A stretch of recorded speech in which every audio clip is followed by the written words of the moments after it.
Hello, this is Les Brown. You have something special. You have greatness within you. You know, in our first conversation together, I talked about the fact that in order to manifest your greatness, you have to have a mindset of optimism. You've got to believe that your goals and dreams are possible. You've got to believe in yourself. You've got to believe in your abilities. You've got to believe in your dream. Now, there's something else. There's another step. And that is, you've got to decide that your dream is necessary. See, if you're casual about your dream, you will end up a casualty because there's a price to be paid. You know, many times when I'm speaking to corporations or organizations or multi-level marketing groups, I talk about Dr. Howard Thurman, who was a great man during the time that he walked the planet. He was an advisor to Mahatma Gandhi and to Albert Schweitzer and to Martin Luther King Jr. Dr. Martin Luther King Sr. came to his friend Howard Thurman, who wrote, "Deep is the hunger, the voice of the genuine, the centering moment." And he said, "Howard, I want you to mentor my boy, MLK." 17 years ago, when I was diagnosed with prostate cancer and had 238 radiation seed implants, and my PSA, which stands for prostate-specific antigen, continued to increase, I was up one night reading the words of Dr. Howard Thurman, seeking comfort. You know, one of the things I think doctors should never tell someone they're terminally ill. What they should say is that my ability, my capacity, my knowledge to help you has terminated. Now you need to do something else. And there I was trying to find something to strengthen myself because I was questioning myself in my life and where I was and had I done all that I could do if I had my life to live over. And this grabbed me that night. Howard Thurman wrote, "The ideal situation for a man or woman to die is to have family members praying with them as they cross over."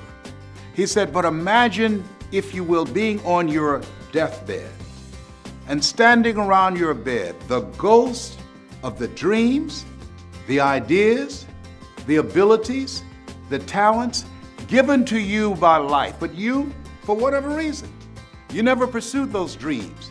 You never acted on those ideas. You never used those talents. You never wrote that book. You never used your voice. We never heard from your leadership. And there they are standing around your bed looking at you with large, angry eyes saying, 'We came to you, and only you could have given us life. And now we must die with you forever.'" And the question is, if you died now, what dreams, what ideas, what abilities, what knowledge, what talents will die with you? Miles Monroe, who's a great preacher and speaker out of Bahamas, said, "The wealthiest place on the planet is not in the Far East where there's oil in the ground. It's not in South Africa where there are diamond mines." He said, "The wealthiest place on the planet is the cemetery, because there you find potential never realized. There you find dreams never pursued. There you find gifts and abilities and artwork and music the world never saw." Maybe that's why Henry David Thoreau asked in a moment of anguish, "What if you live your whole life only to discover that it was wrong? Oh God, to reach the point of death only to realize that you've never lived, only to realize that you never scraped the surface of your potential." One of the things when I'm speaking to audiences, and I'm saying this to you, live full, die empty. There's something in you. You have something. There's something in you. You have greatness within you. There are gifts in you. And to prove it. You were chosen one out of 400 million sperm. God had something in mind. He said, I want you. And so as you look at your goals and look at your dreams, you've got to say to yourself, it's possible. And you've got to resolve that it's necessary. Yes, you've got to decide it's necessary. When I told my mother, Mama, when I become a man, I'm gonna buy you a home, I said that, I meant that. See, in order to make your dream become a reality, you've got to make a total commitment. Now you say, well, what's the difference between being involved in a dream and commitment? Well, the next time you have bacon and eggs, look at it. The chicken was involved. The pig was committed. He had to give it all up. You got a goal, you got a dream, you've got to decide to give it all up. You've got to decide I'm all in. You've got to decide I'm willing to do whatever is required. I want you to think about your goals. I want you to think about your dream and say to yourself, my dream is necessary. And understand that there's some things that you're going to need. Mental resiliency. I went to Poland and I went there deliberately. I wanted to go to Auschwitz as I was walking in the place where the Jews were marched in and told they were going to have showers and they were rigged with gas. And they killed over 1 million Jews there merely because they were Jews. 70% were executed, 30% had back-breaking labor to do. I can remember the eyes as I was walking down the corridors looking at the faces of men and women. I remember seeing 2 tons of hair that they cut the hair off them and their personal belongings. And I remember the words of Viktor Frankl, and he said, the Jews that were able to survive and not lose their minds through the inexpressible cruelties of Nazism had 3 things going for them. And I think it's important when you have goals and dreams, among the things that he talked about that's very important. He said they either had some loved one that they were determined to see. Who is it that you love, that you care about, that you want to do something special for, like I wanted to do for my mother, that God took me out of my biological mother's womb and placed me in the heart of my adopted mother.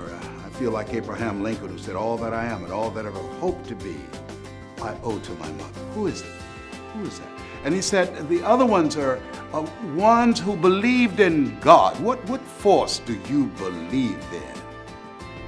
And the third, ones who had some cause bigger than themselves. But at the end of the day, what he was talking about, he said, if you know the why for living, you got to have a reason for your goal, for your dream that's bigger than you, that it will give you mental stamina. You got to have a reason. Nietzsche said, if you know the why for living, you can endure almost any how.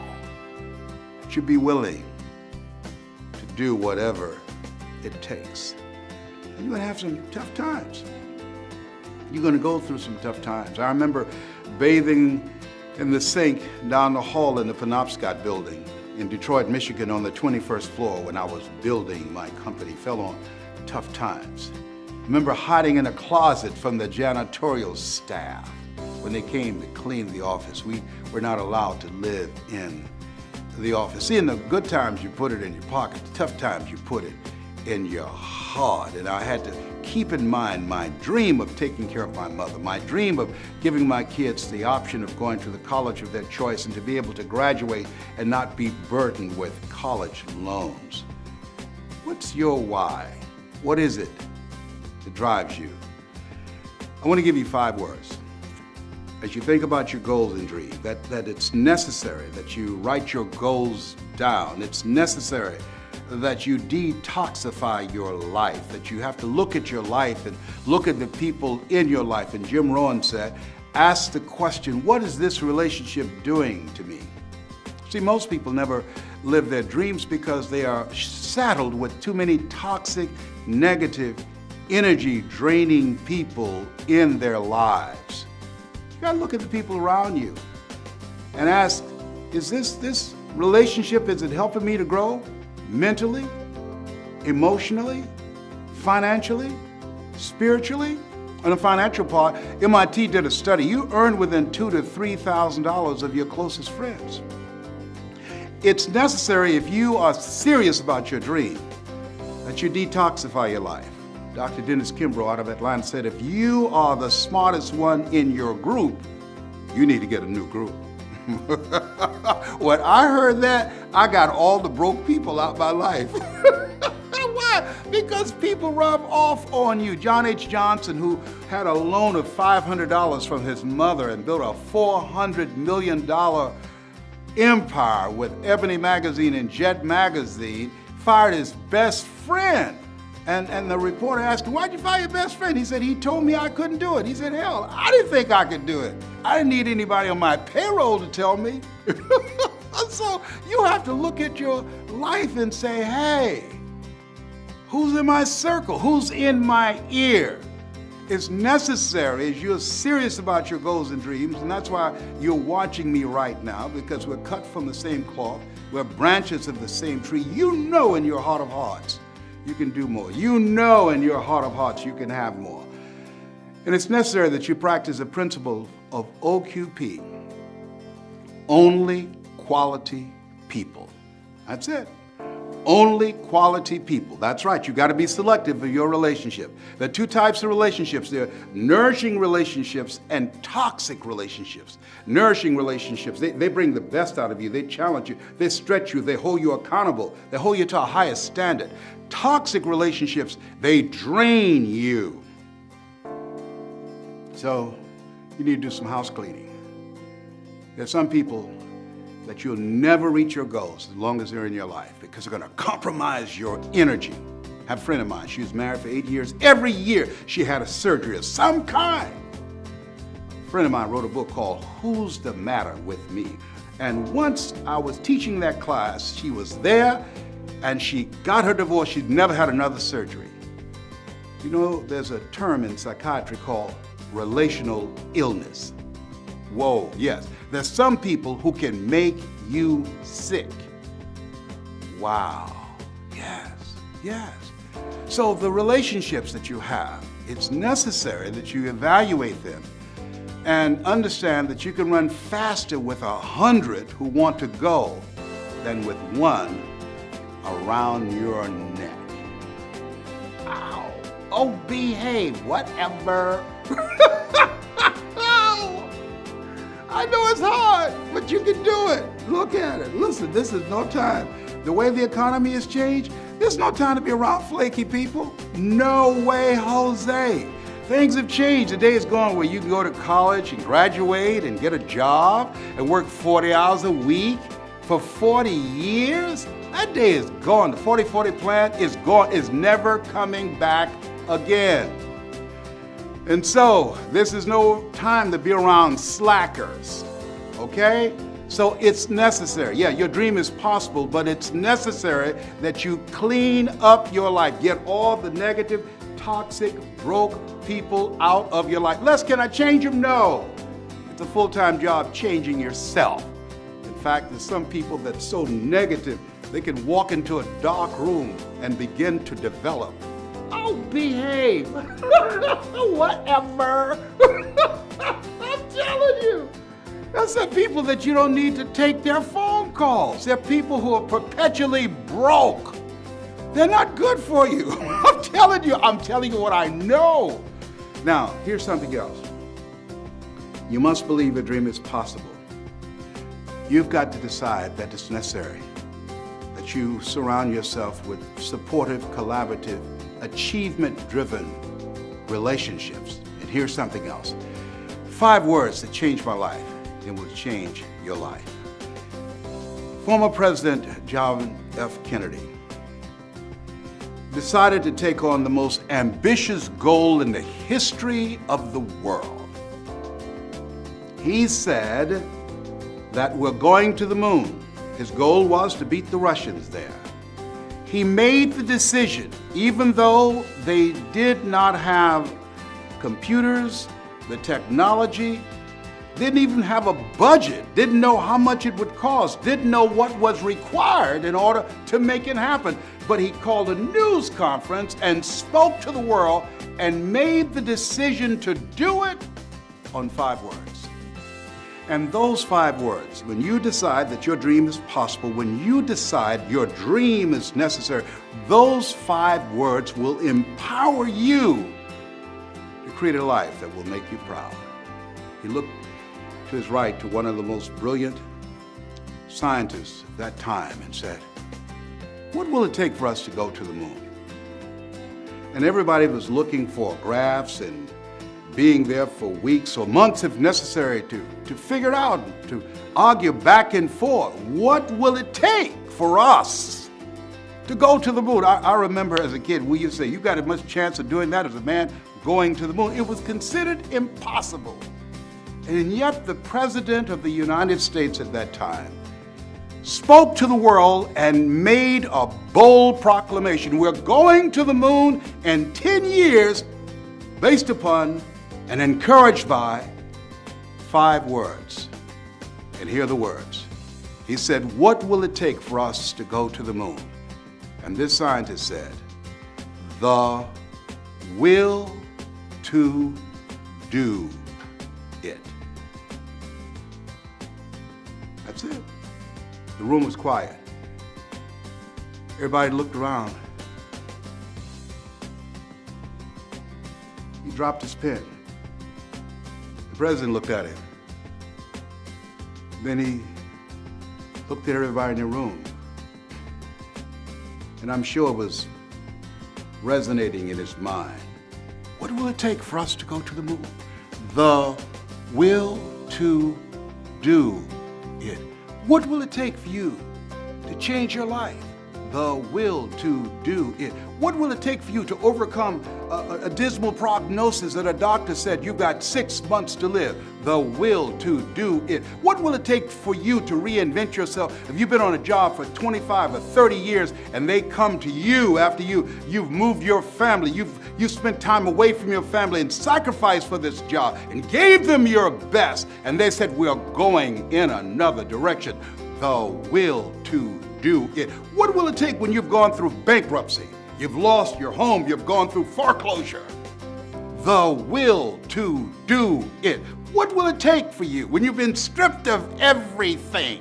When you tried to reach your goal and you tried it when you were young and you tried it 5 different times and the world looked at you and you failed, and then at 64, Diane decided, because she had the will to do it, to swim from Cuba to Key West without a shark cage. How did she do that? She had the will to do it. When she came up on shore, she said, "Never give up on your dream. You're never too old to pursue your dream." And it might appear to be a solo act, but it's teamwork. See, if you have the will to do it, to get the negative people out of your life, to be willing to hold on to your dream through the tough times. You know, Marion White said in life, when you don't have enough courage and insight to know that you have outgrown a situation and life will move on you. I think that a lot of people have been laid off. They've outgrown those jobs, and life stepped in, said, "I have something else for you." Where are you in your life? Where are you in your dream? I'm saying to you, you have gifts in you. I'm saying to you, forget about your years and your years will forget about you. I'm saying to you, if you're watching me from a hospital bed, if you're sleeping in your car, if you're in a homeless shelter, if you've lost your job, if you woke up one day and ask yourself, "What am I doing here? I never thought this would happen to me." Or someone you thought that you would be with for the rest of your life when you took the oath, "Until death do us part," and they looked at you and said, "I don't want to do this anymore." How do you come out after that when someone you love dies? And I saw my mother take her last breath. I remember as a kid we say, "I want to die before Mama." "Me too, Wesley." because we didn't think we could handle it. How did we come through it? And you lose a loved one. My best friend Boo, I thought we would grow old to be old men together, and he's gone. Together since second grade.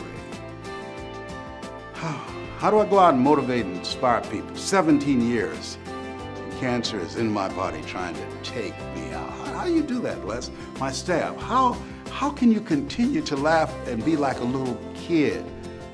You little Mickey Mouse watch. I was speaking to a group in Fort Lauderdale, forgot my belt, and I was speaking to this audience. I was rushed downstairs because a speaker didn't come in, and I forgot I didn't have my belt, and I moved suddenly, and my pants fell down to my ankle, and I stood before this audience and looked down and looked at them, and I had on my Mickey Mouse underwear. So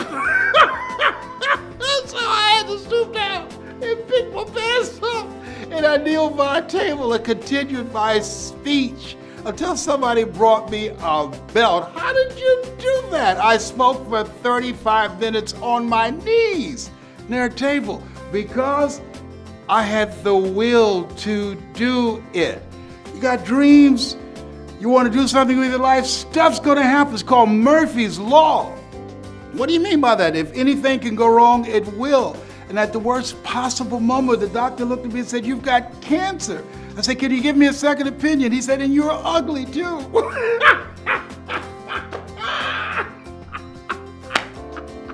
Whatever. Let me tell you something. You have something special. You have greatness within you. Don't underestimate yourself. I want you to keep in mind, what is it you want to do with your life? If you're willing to stand on these 5 words, the will to do it. That's available to you. My favorite book said, "Whosoever will, let him come." You have something special. Your dream is possible. You've got to decide your dream is necessary. My name is Les Brown. I'm Mrs. Mamie Brown's baby boy. You've got something special. You've got greatness in you. That's my story, and I'm sticking to it.